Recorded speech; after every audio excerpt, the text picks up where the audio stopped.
에스더서를 주일마다 살펴보고 있는데요. 많이 드리는 말씀이 있습니다. 하나님이 침묵하시는 그런 얘기들을 제가 종종 하게 됩니다. 내용이 처음부터 끝까지, 거의 끝까지 그렇게 이루어져 있기 때문에 그것에 대해서 많이 말씀하는데, 사실 하나님은 침묵하시는 분이 아니십니다. 침묵하시는 것으로 우리가 느낄 뿐입니다. 우리에게 그렇게 느껴진다, 이렇게 그런 거죠. 기도해도 응답이 없을 때, 무엇보다 우리는 연약하기 때문에 속히 응답이 없을 때 응답이 없는 것처럼 그렇게 생각할 때가 있다는 거예요. 혹은 바르게 살려고 애써도 돌아오는 것은 오해 혹은 손해뿐일 때, 그때도 하나님이 침묵하신다고 느낄 수가 있다는 겁니다. 반대로 교만하고 불의한 자는 형통한 것 같고요, 악이 점점 더 힘을 얻는 것처럼 보일 때가 있습니다. 에스더서는 바로 그런 상황적 배경에서 기록된 성경입니다. 이 책에는 놀랍게도 하나님의 이름이 단 한 번도 등장하지 않는다, 이렇게도 말씀을 드린 바가 있어요. 그러나 그렇다고 해서 하나님이 계시지 않는 책인가? 그것은 절대 아닙니다. 에스더서에는 오히려 하나님께서 일하시는 방식, 보이지 않게 일하시는 방식, 우연을 가장해서 하나님의 섭리를 가장 강력하게 증언하는 성경, 그것이 바로 에스더서다, 이렇게 말씀을 드릴 수가 있습니다. 그렇기 때문에 오늘 본문은 하나님이 안 보이는 시대, 마치 하나님께서 침묵하시는 것처럼 느껴지는 시대 속에서 하나님 백성이 어떻게 살아야 하는가, 그것을 우리에게 분명히 보여준다, 이렇게 말씀을 드릴 수 있습니다. 오늘 말씀 큰 기적 이야기가 있는 것이 아니고 어떤 영웅적인 서사가 등장하는 것도 아닙니다. 그러나 그냥 일상 속에서 조용한 자리에서 아무도 주목하지 않는 한 사람의 선택 하나가 역사를 바꾸는 단초를 제공하는 것, 그것이 바로 오늘 본문의 내용입니다. 하나님이 안 보이는 시대 속에서, 그와 같은 시간 속에서 우리는 여전히 하나님 앞에 살고 있는가, 이 질문을 우리가 마음에 늘 품어야 하겠습니다. 이제 본문으로 들어가 볼 텐데요. 오늘 본문 네 부분으로 나누어서 살펴봅니다. 첫 번째 부분은 2장 19절에서 23절까지 말씀이에요. 여기에는 오늘 설교의 제목과 같은 내용입니다. 기록되었으나 보상받지 못한 충성에 대한 내용이 여기에 있습니다. 여기서는 먼저 모르드게가 왕을 구한 사건을 기록하고 있습니다. 이 사건은 에스더가 왕후로 발탁이 된 이후예요. 그러니까 왕궁에 에스더가 들어가 있는 그런 상황에서 일어난 일이다라는 겁니다. 그런데 19절에 보니까 처녀들을 다시 모을 때 이런 얘기가 있습니다. 아니, 왕비를 뽑고자 해서 왕비를 뽑았으면 됐지, 또 하고 있어요. 처녀들을 다시 모으고 있습니다. 자, 무엇을 말하는 것입니까? 이제 왕을 뽑았으니까 이제 첩들을 더 드리려고 하는 거예요. 그러니까 이 왕의 욕망이 끝이 없다는 것을 보게 되는 것이죠. 근데 그때 모르드게가 대궐문에 앉았더라. 대궐문. 자, 사업 같은데 대궐문을 생각해 보세요. 창을 든 병졸들이 있고, 그들을 또 지휘하는 지휘관이 있을 수도 있습니다. 이 대궐문은 단순한 출입구가 아니에요. 이 당시엔 특히나 이 제국의 행정, 또 재판, 정보가 오가는 권력의 접점, 그것이 바로 대궐문이다, 이렇게 볼 수가 있는데, 모르드게가 대궐문에 앉았다, 이것은 이제 원을 살펴볼 때 계속되는 상태를 이야기합니다. 그렇기 때문에 이것은 모르드게가 거기에서 직업을 얻었구나라는 것을 알게 해주는 것이고, 아마도 이 왕궁의 관리가 되었다는 거예요. 그러나 대궐문에 앉았다, 어느 직분을 받았는지 모르지만 그것은 과연 높은 직분은 아니었을 것이다. 그것을 우리로 하여금 알게 해주는 거죠. 모르드게는 유다인이었지만 페르시아 왕궁의 관리가 되었다는 얘기고요. 이것을 보면 모르드게의 가문은 바벨론 포로로 잡혀갔지만 그곳에 잘 적응하고 잘 정착한 가문이었음에 틀림이 없어요. 첫 시간에 말씀을 드렸던 것처럼 아하수에로 왕의 시대는요, 1차 포로 귀환기와 2차 포로 시대의 그 중간 시대에 그 위치한 역사적인 배경을 갖고 있습니다. 그런데 이 모르드게 가문은 1차 포로, 그때는 그 수르바벨 중심으로 돌아왔는데 그 1차 포로 귀환 대열에 합류하지 않았다는 것을 우리로 하여금 알게 해주는 것이죠. 에스라서가 있지 않습니까? 그 에스라서에 따르면 유다로 다시 귀환한, 다시 돌아온 사람이 진정한 하나님의 백성이다, 이런 내용들이 요약적으로 나온다고요. 그러니까 남은 자가 바로 그들이다, 이렇게 진술하는 부분들이 있다고요. 그러니까 그럼 페르시아에 남아서 특히 페르시아에 복무하는 이 모르드게 같은 사람들은 어떻게 보아야 하는가? 이 사람들도 하나님의 백성인가? 사람들이 질문을 하고 있다고 질문했어요. 그런데 이 에스더서, 이 성경은 바로 이 질문에 그들도 하나님의 백성이다라고 분명히 답을 해준다는 데 의미가 있다는 것입니다. 20절에 짧게 에스더 얘기가 다시 나오는데, 에스더가 모르드게 명령을 따라서 그 종족과 민족을 말하지 아니했다. 그러니까 왕후의 후보로서 그때도 이야기는 않지만 왕후가 되었어요. 왕비가 된 이후에도 자기 종족이, 민족이 유다인임을 말하지 아니했다는 거고요.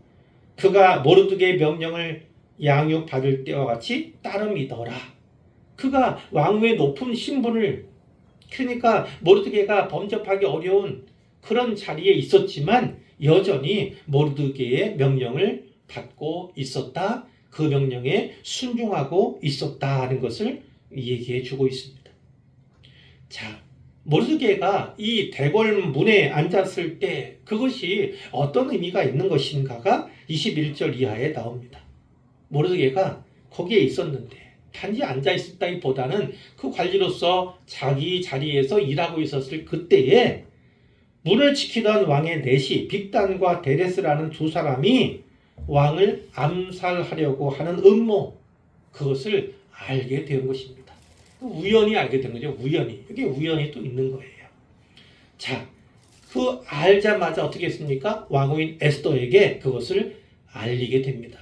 근데 에스더가 어떻게 합니까? 모르드게의 이름으로 왕에게 그것을 알했다는 것이죠. 자, 왕이 사람을 보내서 조사하겠지 않겠습니까? 그랬더니 사실로 드러났어요. 이 두 명의 내신은 결국은 처형을 당했겠지요. 처형을 당했어요.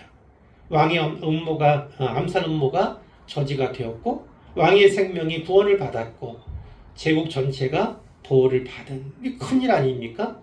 그 일이 궁중일기에 기록되었다라고 분명히 말씀하고 있습니다. 그런데 여기에 보면 뭔가가 빠져있는 듯 보이잖아요. 뭐가 빠졌습니까? 모르드게에 대한 보상, 이 충성에 대한 보상이 전혀 기록되고 있지 않다는 것입니다. 생각해 보십시오. 왕의 목숨을 구한, 그렇죠? 그 반역을 막은 그런 큰 일이니까, 큰 활약이니까 당연히 보상이 있어야 되지 않습니까? 근데 여기에는 이상할이 많지, 감사하거나 혹은 상급을 얻거나 승진을 하거나 그런 내용들이 전혀 없다는 거예요. 다 한 가지만 있습니다. 궁중일기에 기록된 그것만을 아주 담대하게 서술하고 있다는 것이 매우 이상하게 보이고 또 특이하게 보인다는 것입니다. 모르드게의 충성은 그렇게 잊혀지고 말았어요. 우리 신자로서의 삶, 이 삶의 모습과 비슷하지 않습니까? 하나님, 왜 저는 늘 손해만 보는 것 같지요? 하나님, 제 충성은, 제 열심은 아무도 알아주지 않아요. 하나님께 이렇게 하소연할 수 있지 않습니까? 하나님께 물을 수 있지 않습니까? 그런데 성경이 분명히 말씀합니다. 하나님은 잊고 계시지 않다. 하나님은 기록하고 계신다는 것입니다. 사람은 잊을지언정 하나님은 결코 잊지 않으시는 분이시다.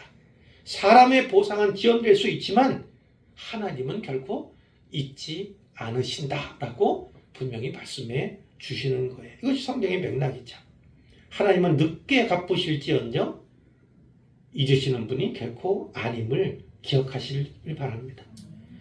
하나님 보이지 않고 선한 일을 해도 보상이 없고 보상 없는 순종이 반복된다 할지라도 하나님이 다 아시니 낙심하거나 충성을 거두시는 일이 없기를 바랍니다.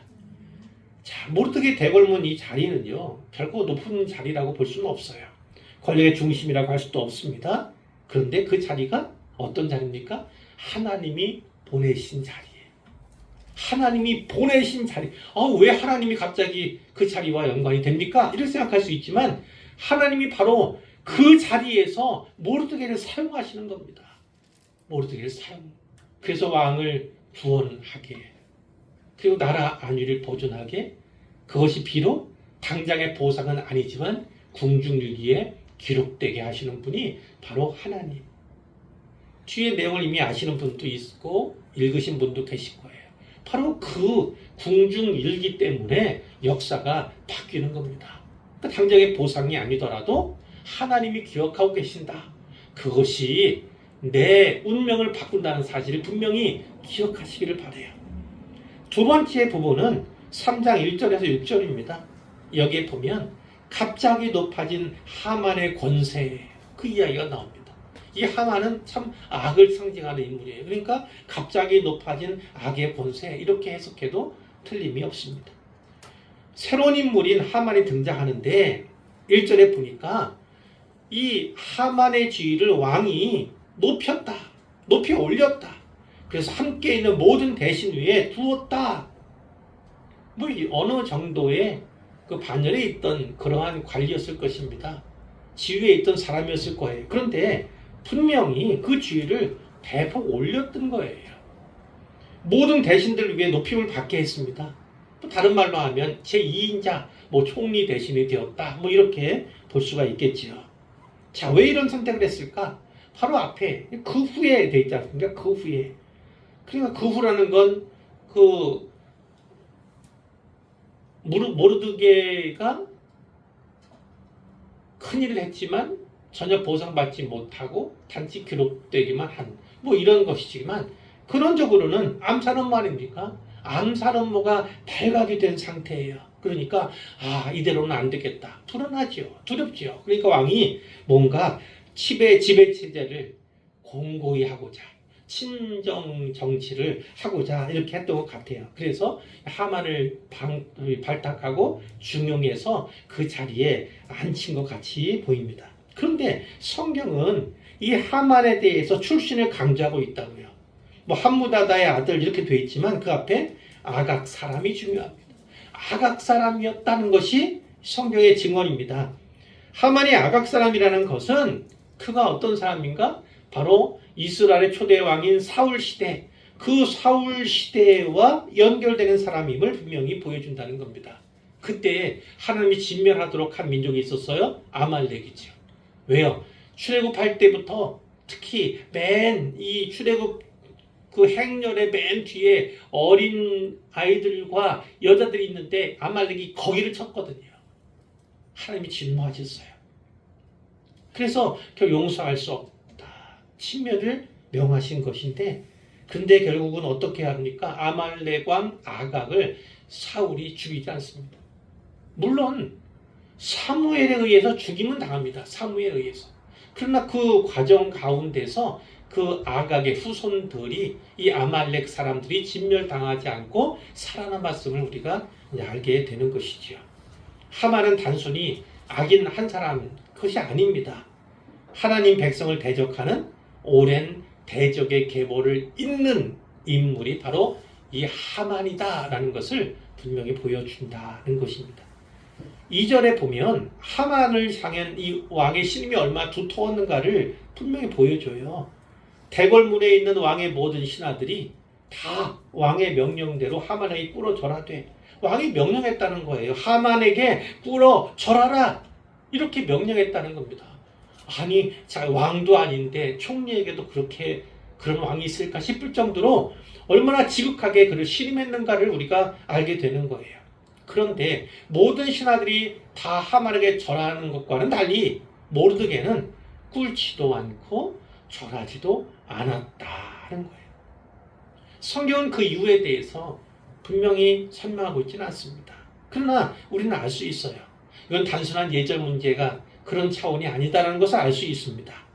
하만이 아말렉 왕 아각의 후손이라는 사실, 그것을 보아서 이 모르드게의 이 행동은 민족적인 정체성과 신앙과 관련이 있는 문제다라는 것을 우리로 하여금 알게 해준다는 것입니다. 하나님께서는 신명기 25장 17절에서 이렇게 말씀하신 바가 있어요. 아말렉이 너희에게 행한 일을 기억하라. 잊지 말라는 것입니다. 그 말씀을 유다 백성이 받았지 않습니까? 또 아가왕과 전투를 벌이고 싸웠던 사울왕의 후손이 바로 이 사람이 아닙니까? 그러니까 모르드게는 하만에게 절할 수 없었던 겁니다. 거기에는 하나님께 대한 충성이 담겨 있었다는 내용이에요. 자, 보통 불신 세상이라고 합니다. 세상에 믿지 않는 사람이 훨씬 더 많아요. 그리고 세상의 원리가 꼭 그런 것은 아니지만 이 시대 같은 경우에는 세상의 질서가 참으로 혼돈되고 참 그 질서에 따라서 세상이 운영되는 그러한 모습들이 있습니다. 물론 성경은 불신 세상이라 할지라도 당연히 존중하라, 그 질서를 존중하라 이렇게 말씀을 하죠. 그러나 이 세상이 하나님 통치를 거스를 때 그때는 어떻게 해야 합니까? 그때는 단호히 맞서야 한다. 그렇게 분명히 말씀하고 있어요. 권사님 기도하실 때마다 조마조마 혹시나 너무 세게 나갈까 걱정이 되기도 하지만 그러나 그 방향성은 분명합니다. 이 시대가 교회를 향해서 어떠한 마음을 품고 있는지, 교회를 향해서 어떠하게 그 능력을 발휘하려고 하는지에 대한 그러한 방향성은 분명히 나타나 있습니다. 요즘에는 차별금지법에 관한 내용도 있지만 최근에는 소위입니다. 그렇게 이름하진 않지만 누군가가 그렇게 지칭하고 있어요. 교회 폐쇄법이라고 하는 그것에 대해서도 또 발의를 한 상태예요. 한 10명 정도 국회의원들이 발의를 했다고요. 신천지, 통일교 그 사람들에게만 화살이 향하는 것이 아니라 궁극적으로는 교회를 향하고자 하는 대통령이 교회 얘기들을 많이 했지 않습니까? 신앙이 깊어서요? 교회 얘기를 많이 한 게 있습니까? 아닙니다. 그 다음은 교회다라는 것입니다. 교회를 향해서 어떤 화살이 날아올지, 어떤 화살을 날릴지, 그것이 얼마나 가혹한 불화살일지 우리는 알 수 없습니다. 그것이 지금 현실화되고 있는 상황임은 우리가 분명히 기억할 필요가 있어요. 단지 내가 어느 정당을 지지하고 어느 대통령이나 어떤 정치인을 지지한다? 이것을 떠나서 이 흐름이, 이 세상을, 우리 사회를 지배하는 지배층이 있지 않습니까? 대통령과 위정자들, 국회의원 있지 않습니까? 그들이 어떠한 방향성을 가지고 있는가를 분명히 인식하는 것, 그것은 매우 중요한 것입니다. 모르면 당하게 되어 있어요. 그런데 제가 말씀드린 소위 교회 폐쇄법, 법률한 이름이 그렇지는 않습니다만 그 내용들, 그 법안 내용들 가운데 그렇게 나아가 우려가 있기 때문에 사람이 그렇게 부르는 거예요. 그것을 발의한 사람들 가운데도 신앙인이 있습니다. 교회 직분자가 있습니다. 그럼 결국 뭡니까? 종교, 신앙을 떠나서 권력에 집중하는 겁니다. 자기 자리와 보신에 집중하는 거예요. 그것이 너무나 안타까워. 오늘날 교회가 이렇게 짓밟히는, 세상에 짓밟히는 것 같은 모습을 보이는 것, 아무런 힘이 없고 무력해지는 것 같이 보이는 것은 바로 신앙인, 소위 신앙인이라고 하는, 그리고 교회의 직분자, 중직자라고 하는 그들이 빛이 되지 못하고 소금이 되기는커녕 오히려 그 불의에 복무하는, 그 수단이 되는, 도구가 되는 그런 안타까운 현실을 우리가 기억해야 합니다. 신앙인이라고 해서 우리와 똑같은 신앙인이 아닙니다. 같은 직분을 가졌다 해서 우리와 똑같은 직분자가 아니라는 것을 분명히 기억해야 합니다. 교회 나간다고 해서 드라마, 어떤 TV에, 뉴스에 교회 나갔다, 그것을 봐서 저 사람 믿음이 참이다, 그렇게 볼 순진한 시대가 아니다라는 겁니다. 거기에 놀라지 않았으면 좋겠어요. 그리고 분명히 알았으면 좋겠어요. 그래서 지지할 것은 지지할 것은 지지할 수 있죠. 그러나 지지하지 말아야 할 것까지 그냥 뭉뚱그려서 이런 모습은 분별력 없는 모습일 수 있다는 것을 분명히 말씀을 드려요. 그러나 기도하실 때 조금 순화해 주세요. 조금 뒤에 앉아있다가 불안 또 도를 넘으실까봐 불안할 때가 있고 그런 것이 있어요. 어쨌든 기도는 그 회중을 향한 함께 드리는 기도이니까 그렇게 해주시면 좋겠다 이런 말씀도 이제 드립니다. 그러나 방향성을 가지고 뭐라고 말씀드리는 것은 절대 아닙니다. 자, 3절에 보면은요, 대궐문에 있는 왕의 신하들이 모르드에게 얘기합니다. 너는 어찌하여 왕의 명령을 거역하느냐. 그러니까 이들은 동료예요. 동료들이 한편으로 걱정돼 있지 않았겠습니까? 왜 저래다가는 진짜 큰일 날 텐데 이런 생각 아니겠습니까? 어찌하여 왕의 명령을 거역하느냐 이렇게 얘기를 합니다.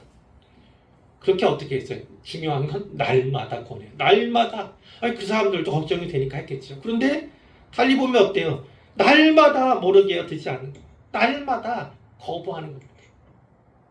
그러니까 이 사람이 어떤 사람인가? 신념이 매우 굳은 사람이라는 것을 알 수가 있는 거예요. 자, 그러면서 어때요? 거부하다가 뭐라고 얘기합니까? 나는 유다인이야 이렇게 얘기합니다. 에스더에게는 유다인이라고 밝히지 말라고 계속 누누이 강조했으면서 왕후가 된 지금도 에스더는 밝히지 않고 있는데 본인이 유다인이라고 밝히는 겁니다. 지금 상황에 대한 어떤 설명 이렇게 될 수도 있지만 어쩌면 모르드게가 에스더 키우기는 키웠지만 페르시아에서 키운 수양딸 이런 관계로서만 얘기를 했을 가능성도 없지 않아 있다 이렇게 볼 수가 있죠. 자, 믿음은 큰 결단에서 드러나는 것이 아닙니다. 단지 절하는 것, 남들이 다 하는 것, 왕의 명령이니까 당연히 지켜야 하는 그런 테두리 안에 있을 수 있어요. 다들 하니까. 그리고 나만 튀어서 좋을 게 뭐야. 그러다가 괜히 나만 손해볼 텐데. 이러면서 결국은 포기하고 타협하는 것, 그것이 바로 믿음을 잃어가고 믿음이 조용히 조금씩 무너지는. 그러니까 작은 일에 충성하는 것이 진짜 믿음 있는 자의 행할 일이다라고 성경이 우리에게 말씀해 주는 거예요. 그런데 계속해서 너 그러다 큰일 난다 했던 그 동료들이 어떻게 합니까? 어떤 시점에서는 그럼 네가 그렇게 거부하면 그럼 혹시나 어떻게 되는지 한번 보자. 그럼 모르드게가 어찌 될지 그래서 하만에게 일러 바쳤다는 겁니다. 일러 바쳤다는 거예요. 근데 하만이 보니까 어떻게 합니까? 듣기만 들었을 뿐 아니라 절하지 않는 걸 자기도 알잖아요. 자기에게 무릎 꿇지도 않고 절하지도 않는 그 모르드게를 향해서 매우 노했다. 분노했다. 이렇게 되어 있습니다. 근데 거기에다가 이 기름을 붓는 사건이 있는 거죠. 뭡니까? 그들 가운데 누군가가 모르드게는요 사실 유대인입니다. 이렇게 얘기를 한 겁니다. 알아서 유대인과 혹은 아말렉의 관계에 대해서 알아서 했을지 안 할지 모르지만 어쨌든 간에 유다인입니다. 그는 이렇게 얘기를 했다는 거예요. 그 하만이 그 얘기를 듣고 어떻게 합니까? 모르드게만 죽여서는 안 되겠다. 어떻게 해요? 이 온 나라에 있는 모든 유다인들을 다 멸해야 되겠다. 이렇게 이야기를 하는 거예요. 이걸 보면 이 하만도 아말렉과 이스라엘 간의 오랜 적대적인 위치 그것에 대해서 알고 있었을 가능성을 우리에게 보여준다는 거예요. 그래서 나오는 게 뭐니까 헤렘이 나옵니다. 헤렘 기억하세요? 헤렘 뭐냐면 구약에 매일 나오잖아요. 진멸하라. 하나님께서 전쟁하시는데 헤렘 다 진멸하라는 거예요. 그것이 바로 헤렘인데 여기에 다 멸하고자 하더라 여기에 바로 헤렘이 들어가는 겁니다. 헤렘이. 그런데 전에 하나님께서 사울더러 진멸하라, 아말렉 민족을 진멸하라 이렇게 명령했잖아요. 그런데 지금은 살아남은 아말렉 자손 중에 하나인 하만이 오히려 이 제국에 있는 온 유다인을 진멸하고자 하는 그런 자리에 등장하게 되는 거죠. 그러니까 사울이 끝내지 않았더니 그 사울과 아말렉과의 전쟁이 다시 시작되고 있음을 우리가 보게 되는 것이고요. 진멸당했어야 할 민족이 오히려 이스라엘을 이제 진멸할 계획을 세우고 있는 것입니다. 어떤 계획을 합니까? 소위 말해서 제국 내에 유다 민족 말살 정책을 그가 하려고 하는 것입니다. 자, 그런데 더 큰 문제가 뭡니까? 하만에게는 유다인들을 모두 죽일 만한 권세가 있었다는 것이 문제의 심각성을 더해주고 있는 것이죠. 자, 세 번째 단락은 3장 7절에서 11절입니다. 여기에는 어떤 내용이 담겨 있냐면 제비는 사람이 던지나 이를 작정하시는 분은 하나님이시다 라는 내용이 바로 여기에 적당한 내용입니다. 7절 말씀이에요. 자, 아하수에로가 왕이 된 지 12년 첫째 달, 그 첫째 달 12년 1월이다. 12년 1월이다 그 말이에요. 자, 무리가 하만 앞에서 날과 달에 대하여 부르를 뽑았다. 이 부르는 뭐냐면 흙으로 만든 주사위 같은 겁니다. 주사위. 흙으로 만든 주사위. 자, 그것은 던지는 거예요. 그러니까 우리는 뽑는다고 생각하지만 제비니까 그것을 던진다 이렇게 되고, 또 그것은 제비 뽑는 것으로 이제 부연 설명을 하고 있습니다. 그러니까 제비를 뽑는 것 같이 부르를 던졌다. 그래서 달을 얻게 되었는데 그게 언제입니까? 12째 달, 즉 12월이었다라는 것을 이야기합니다. 자, 결국 제비 뽑아서 유다인들을 멸할 날짜를 몇 월 며칠 정하게 되는 거예요. 자, 약 11개월 후에 유대인들은 진멸을 당할 위기에 놓인 거죠. 그런데 이 부르가, 이 제비가 어떻게 나타났다고요? 즉시 진멸하는 것이 아니라 11개월이라고는 비교적 긴 시간이 주어졌다는 것입니다. 그 11개월이라는 긴 시간은 하만이 유다인들을 진멸하기 위해서 계획을 착착착착 진행할 수 있는 충분한 시간이었을 것입니다. 그러나 반대로 이야기하면 그 계획이 무산되기에도 충분한 시간이었다는 것을 우리가 주목할 필요가 있어요. 결국 우리가 알다시피 그 시간은 하나님께서 유다인들을 구원하시기 위해서 준비하시는 시간임에 틀림이 없는 것이죠. 분명히 말씀드리자면 유대인들을 진멸할 운명의 날은 정해졌으나 아직 운명이 결정되지는 않았다. 그 작정은, 그 운명에 대한 작정은 누구에게 있다? 하나님께 있다는 것을 분명히 보여주는 것이죠. 그래서 잠언 16장 33절에 제비는 사람이 뽑으나 모든 일을 작정하기는 여호와께 있느니라. 작정하시는 분은 하나님이에요. 하나님이 다 하신다는 거죠. 하만이 왕 앞에서 유다인들을 모함하는 것을 보겠습니다. 그가 얼마나 술수에 능한 자인가가 분명히 나타납니다. 8절에 보니까 하만이 아하수에로 왕에게 아뢰는데 거기 뭐라고 합니까? 한 민족이, 유다 민족이라고 얘기 안 합니다. 한 민족이, 즉 어떤 민족이 이렇게 얘기를 하는 거예요. 왕의 나라 각 지방 백성 중에 흩어져서 거하는데 그 법률이 만민의 것과 달라서, 그 법률은 뭡니까? 토라입니다. 토라. 그러니까 모세의 율법을 얘기하고 있는 거예요. 그러니까 이 사람이 유다에 대해서 아는 만큼 안다 하는 것을 우리가 짐작할 수 있는 거 아닙니까? 법률이 만민의 것과 달라서, 물론 다른 것도 있고 같은 것도 있습니다만 여기서 그것을 콕 집어서 얘기하는 거예요. 뭘 얘기하기 위해서요? 왕의 법률을 지키지 않는다는 것에 방점을 두는 겁니다. 다르기 때문에 왕의 법률을 지키지 페르시아 제국의 법률을 지키지 않는다라고 얘기를 하는 것 아닙니까? 용납하면 왕에게 무익합니다. 아무런 유익이 없을 겁니다. 이렇게. 근데 사실은 어때요?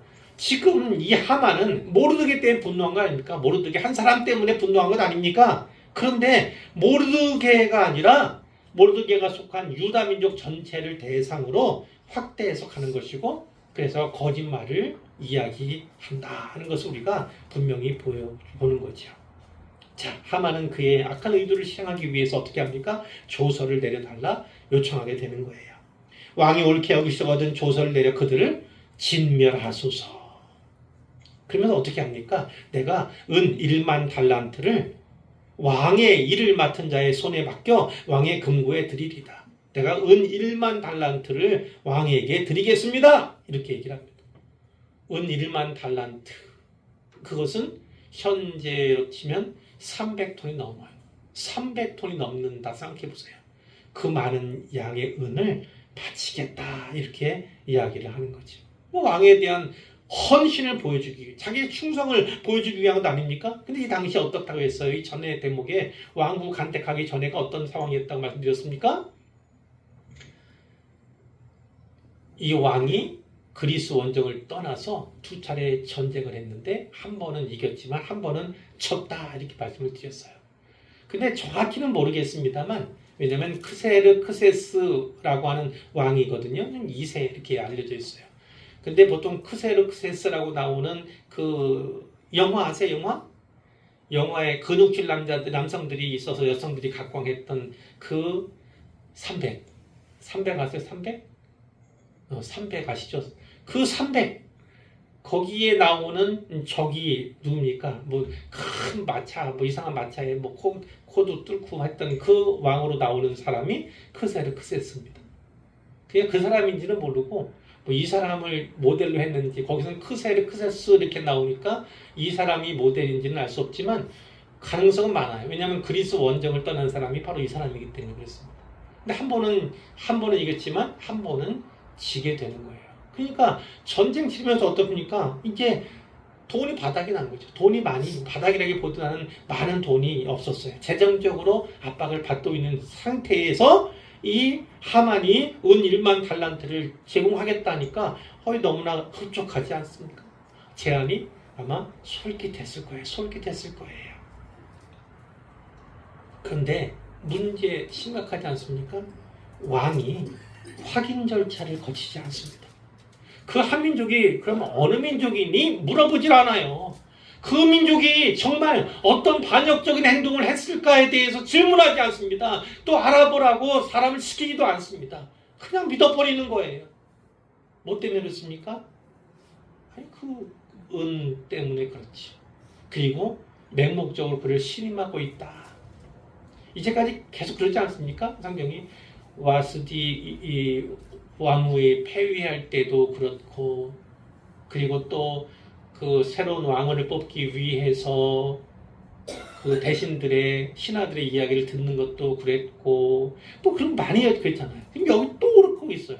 그러니까 이 왕이 제국의 왕, 그 왕은 근동에서 최강이었지만 그 왕이 얼마나 무책임한 사람인가, 이런 것들을 비판적으로 보여준다는 것을 보게 되는 거예요.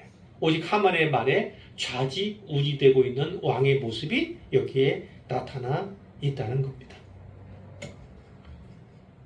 하만은 악을 상징합니다. 그 악이 이제 다시 날개 돋친 그런 활약을 할 것입니다. 당하는 사람 입장에서는 얼마나 심각한 문제일지 몰라요. 권력이 무책임하게 위임될 때, 악인에게 위임될 때 세상이 혼란스러워지는 것입니다. 그것을 우리가 보게 되는 거예요. 그러나 여기서도 하나님은 침묵 속에 일하고 계신다는 것을 우리가 놓쳐서는 안 됩니다. 왕이 어떻게 합니까? 반지를 손에서 빼어서 하만에게 줍니다. 이 반지는 무엇입니까? 그게 바로 인장 역할을 하는 반지예요. 이것을 빼서 도장 찍듯이 인장을 찍는, 그 왕의 조서에 이 왕의 인장이 딱 찍히면 그게 이제 반포가 되는 것 아닙니까? 바로 그 효과. 그래서 자기 반지를 그 인장을 빼어서 하만에게 줬는데, 이 하만이 어떤 사람이라고 또 나오잖아요. 유다인의 대적이다. 아각 사람 하만에게 줬다는 것입니다. 그러면서 이 왕이 뭐라고 합니까? 그 은을 내게 주고 그 백성도 그리하노니, 돌려준다는 얘기 아니에요. 완곡하게 이야기는 했지만 돌려준다는 얘기 아니고요. 받기는 받는 거예요. 그러니까 네 마음대로, 백성도 네 마음대로 해라 이겁니다. 네 소견에 좋을 대로 행하라 이렇게 얘기하는 거예요. 결국은 하만의 제안을 그대로 받아들인 거예요. 그 왕이 어떤 모습인지, 그리고 이 악이 어떻게 힘을 얻게 되는지를 분명히 보여주는 대목이다라는 것입니다. 자, 이제 네 번째 단락은 12절에서 15절까지의 말씀인데요. 여기에 보면 이런 겁니다. 악이 체계화가 돼요. 그게 뭐냐면 행정과 법의 옷을 입은 악에 대한 내용입니다. 그리고 혼란에 빠진 세상을 보여주는 대목이 바로 이거예요. 왕의 인장을 받은 하만은 지체할 필요가 없지요. 말씀드린 것처럼 행정과 법의 옷을 갈아입습니다. 악이 갈아입게 되는 거예요. 12절에 보세요. 첫째 달 13일 1월 13일에 왕의 서기관들이 수집되었습니다. 그리고 하만의 명령이 내려졌어요. 왕의 대신 각 지방의 관리, 각 민족의 관원에게 왕의 이름으로 조서를 쓰라. 서기관들이 기록을 하는 것입니다.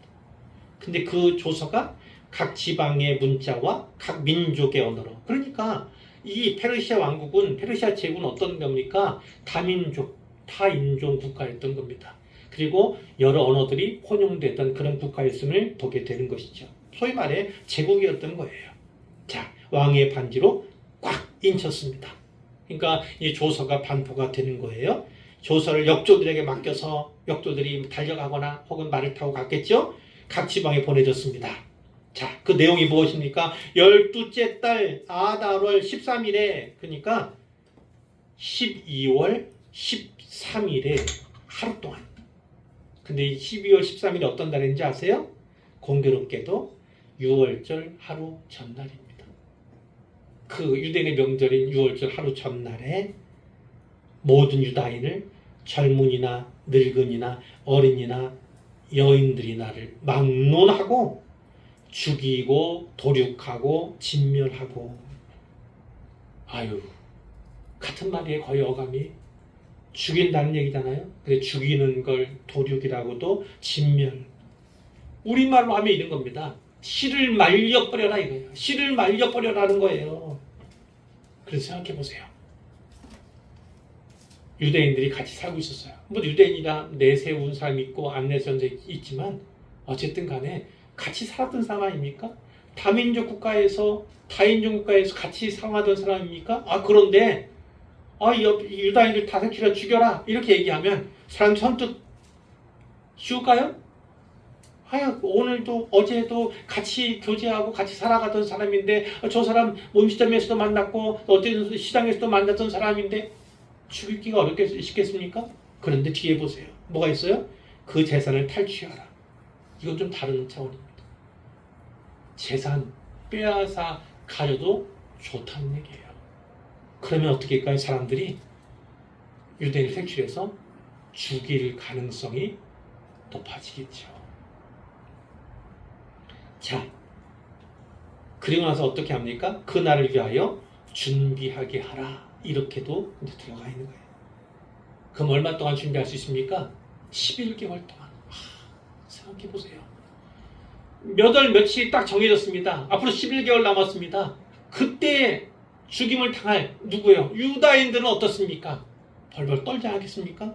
자민들 잘 수 있었겠습니까? 두려움, 말로 형용할 수 있겠습니까? 그런 거예요. 역졸이 급히 나갑니다. 조서가 다 반포가 되지만 수도인 이 수산에도 반포가 되었습니다. 근데 어떻게 돼 있어요? 맨 마지막에 왕은 하만과 함께 앉아 마시되 수산성은 어지럽더라. 왕과 하만은 무엇을 하고 있습니까? 마시고 즐기고 있습니다. 이것이 불의한 정권의 실상임을 분명히 불의한 정권력은 세상 정권의 불의함을 낱낱이 보여준다. 신랄하게 보여준다는 것입니다. 왕은 어떤 마음일까요? 기쁘죠. 왜요? 하만이 많은 재물을 주었거든요. 하만은 어떨까요? 원수를 갚을 수 있다. 이제 원수를 다 죽여버릴 수 있게 되어서 기쁜 겁니다. 이 사람들이 그 기쁨 가운데 겨워서 주음을 하고 있음을 보게 되는 거예요. 반면에 수산성은 매우 어지럽죠. 말씀드린 것 같이 유대인들은 마른 하늘의 날벼락 아닙니까? 그 11개월 동안 얼마나 두려움에 떨 것입니까? 다민족, 다인종, 타원노가인 이 페르시아 백성들 또한 사실은 혼란에 빠진 거예요.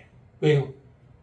유다 민족이 저렇게 당한다면 우리 민족은 혹시 어떻게 될까? 걱정하지 않겠습니까? 두렵지 않겠습니까?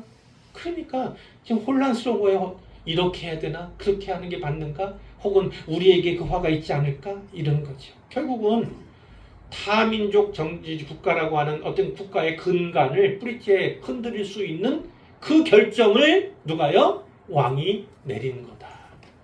하만의 사주에 의해서. 하는 겁니다.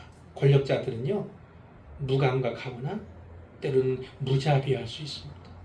백성을 전혀 고려하지 않을 수 있어요. 그러나 분명한 것은 성경이 여기서 끝나지 않는다는 사실입니다. 이 장은 비록 아주 어둡게 끝났지만 하나님은 다음 장을 준비하시는 하나님이시다는 것을 우리가 잊어서는 안 됩니다. 자, 이제 결론이에요. 밤입니다. 상황은 밤이에요. 아주 캄캄한 밤입니다. 곧 끝날 것만 같은, 다 진멸당할 것만 같은, 희망이라고 소망이라고 찾아볼 수 없을 것 같은 그러한 밤 같은 시대의 밤 같은 하루하루일 것입니다. 자, 그런데 끝나지는 않았어요. 왜요? 아직입니다. 아직. 뭐 하십니까? 보상받지 못한 충성에 대한 기록이 아직 남아있어요. 11개월이라는 시간이 아직 남아있습니다. 아말렉이 네게 행한 일을 기억하라 하신 하나님의 말씀이 아직 남아있어요. 모르드게는 유다인이라고 하는 정체성 신앙이 남아있습니다. 아직 남아있는 것이 있기 때문에 끝나지 않은 겁니다. 우리도 마찬가지입니다. 캄캄한 시절을 지낼 때는 캄캄한 인생의 밤을 지날 때 아직 우리가 붙잡을 수만 있다면, 아직 기대할 수가 있다면, 아직 기도할 수 있다면 그것은 끝난 것이 아닙니다. 하나님은 우리가 보이지 않는 이 순간에도 하나님이 마치 침묵하시는 듯 여기는 그러한 시간에도 살아계신 하나님, 일하시는 하나님, 준비하시는 하나님이심을 우리가 결코 잊어서는 안 되겠습니다. 사람이 재림 뽑지만 모든 일의 작정은 여호와로 말미암아 이루어진다는 사실을 분명히 기억하시는 우리 모두가 되기를 주님의 이름으로 축원합니다.